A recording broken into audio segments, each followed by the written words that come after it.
खूब। वैसे मैं आप सभी को ये बताना चाहती हूँ कि खुशी ने नर्सरी से लेकर 12th तक जो है वो प्रिंस एडू हब से ही अपनी जो शिक्षा है वो प्राप्त की है।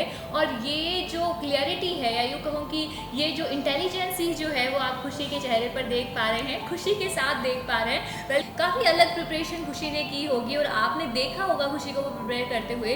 तो इसमें आपने क्या देखा और क्या आप कहना चाहेंगे? खुशी में और बच्चों से अलग यही है कि इसको कुछ कहने की ज़रूरत नहीं है। यह अपने आप अपने तरीके से जो इसको टास्क दिया जाता है उसको पूरा करती है, जो डाउट होते हैं उसको क्लियर करती है, अपनी फैकल्टी से ये कनेक्ट रहती है और जो भी इसको अपनी जो टीचर्स वगैरह जो टास्क देते हैं उसको पूरा कंप्लीट करती है।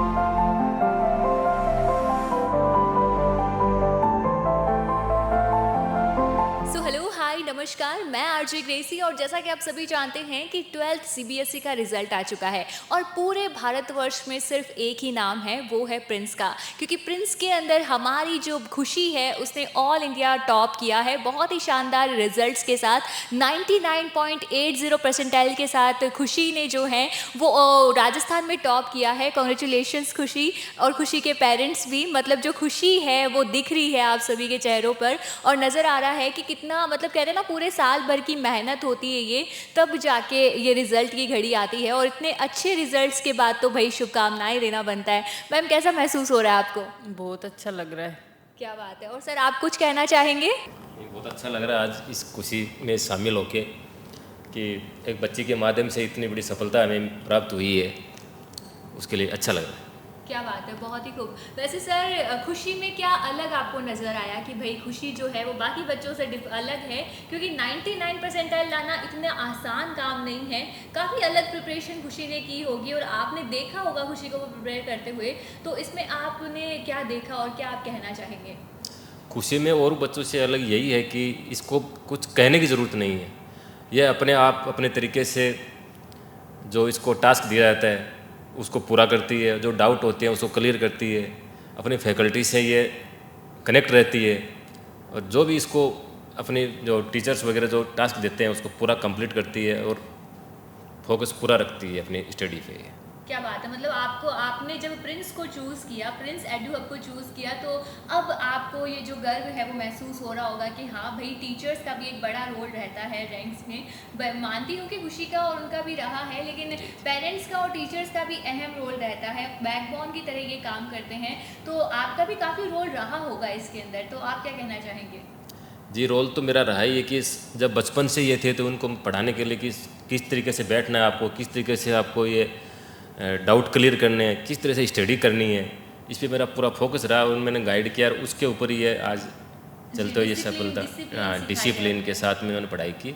और आज तो ऐसा टाइम है कि इनको बोलने की ज़रूरत नहीं है बच्चे को कि कैसे पढ़ना है, क्या करना है। क्या बात है सर, बहुत ही खूब। वैसे मैं आप सभी को ये बताना चाहती हूँ कि खुशी ने नर्सरी से लेकर 12th तक जो है वो प्रिंस एडू हब से ही अपनी जो शिक्षा है वो प्राप्त की है। और ये जो क्लियरिटी है या यूँ कहूँ कि ये जो इंटेलिजेंसी जो है वो आप खुशी के चेहरे पर देख पा रहे हैं, खुशी के साथ देख पा रहे हैं। वेल खुशी, आपको ये जो सक्सेस मिली है, ये जो अच्छी रैंक्स मिली है, इसका श्रेय आप किसे देना चाहेंगे?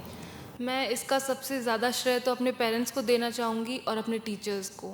जो यहाँ का जो प्रिंस एडू हब का जो मैनेजमेंट है वो सबसे बेस्ट है, जिसकी वजह से हम बच्चों को, जो मेरे जितने भी क्लासमेट थे, हमारी पूरी क्लास थी, सभी की प्रॉब्लम्स को सुना जाता था, उसका सॉल्यूशन किया जाता था एज़ सून एज़ पॉसिबल। और जैसे कि हमारे जो कोऑर्डिनेटर सर थे, शक्ति सर, उन्होंने हमेशा हमें मोटिवेट किया कि अगर 1-2 नंबर कट भी जाते थे तब भी हमें मोटिवेट करते थे। और हमारे टीचर्स हैं Narendra sir, RK Soni sir, Ram Prakash sir और शुक्ला सर, जो हमारे को डिफरेंट सब्जेक्ट्स पढ़ाते थे, उन्होंने भी हमेशा हमें एक एक स्टेप बताया कि तुम ऐसे करो, जिसकी वजह से हम लोगों ने इतना अच्छा इम्प्रूव किया टाइम के साथ और मेरा इतना अच्छा स्कोर आया। क्या बात है। मतलब कहते हैं ना कि पेरेंट्स का रोल रहता है, बच्चे का भी पूरा रोल रहता है अच्छे परसेंटेज लाने में, लेकिन एक टीचर का बहुत ही अहम रोल रहता है। एक टीचर की गाइडेंस के साथ जो है वो आप बेटर रिजल्ट्स अचीव कर सकते हो। पेरेंट्स का रोल रहता है, लेकिन टीचर वो अगर एक अच्छा होना तो बच्चे को अच्छी रैंक्स भी मिल जाती है और अच्छा मोटिवेशन भी मिलता है। और मोटिवेशन के साथ तो फिर आप जानते ही हैं कि सब कुछ अचीव किया जा ही सकता है। वेल खुशी, आप मुझे ये बताइए कि आप आगे फ्यूचर को लेकर क्या करना वाले हैं, या फ्यूचर को लेकर आपकी क्या प्लानिंग्स है? मेरी फ्यूचर के लिए यही प्लानिंग्स है कि मैं UPSC क्लियर करना चाहती हूँ और IAS ऑफिसर बनना चाहती हूँ। क्या बात है, बहुत ही खूब। बहुत बहुत कॉन्ग्रेचुलेशंस, बहुत बहुत शुभकामनाएं आपको, एंड आई रियली विश कि आप जो अचीव करना चाहते हैं वो डेफिनेटली अचीव करें। बाकी आपके आने वाले जो जूनियर्स हैं वो अभी 12th के एग्ज़ाम देंगे, पूरा साल निकालेंगे, तो किस प्रकार की प्रिपरेशन उन्हें करनी चाहिए, क्या एडवाइस उन्हें देना चाहेंगी? मैं उनको बस यही कहना चाहती हूँ कि आप शुरू से ही, जब से आपका क्लास स्टार्ट हुई, आप फर्स्ट डे से ही रेगुलर, आपके जैसे कई बच्चों के लिए 5 आवर्स बहुत होते हैं, कई को 7 आवर्स देने होते हैं पढ़ाई को, तो जैसे आपकी कैपेबिलिटी उस हिसाब से आप हमेशा कंसिस्टेंटली पढ़ाई करें, तो आपको कभी आगे जाकर कोई प्रॉब्लम नहीं होगी। और कभी ये नहीं सोचना है कि मुझे बहुत ज़्यादा बर्डन है, मुझे ये करना है वो करना है, हमेशा आप फ्री माइंड रहें तो आपका अच्छा स्कोर आएगा। बाकी तो प्रिंस के साथ अपना विश्वास दिखाइए, अगर प्रिंस है तो फिर सब कुछ पॉसिबल है और सब कुछ आसानी से मिल सकता है। नमस्कार।